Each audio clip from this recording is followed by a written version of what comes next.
रोटी उधर पक रही है और एक रोटी मैं यहाँ पे बना रही हूँ क्योंकि मम्मा ने कहा है, क्योंकि आज मैं ही बना रही हूँ रोटी।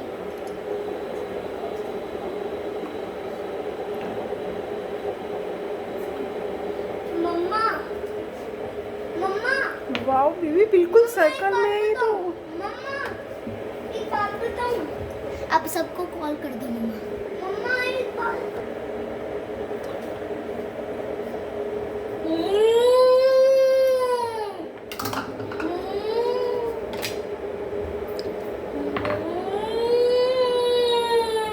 लाओ मैं डाल देती हूँ तवे पे, जल्दी दो। ओके ये सब मम्मी के हाथ से भी बड़ी है क्योंकि मैंने दुनिया की सबसे बड़ी रोटी जो बनाई है। मुझे पता है इससे ज्यादा बड़ी रोटियां आती हैं लेकिन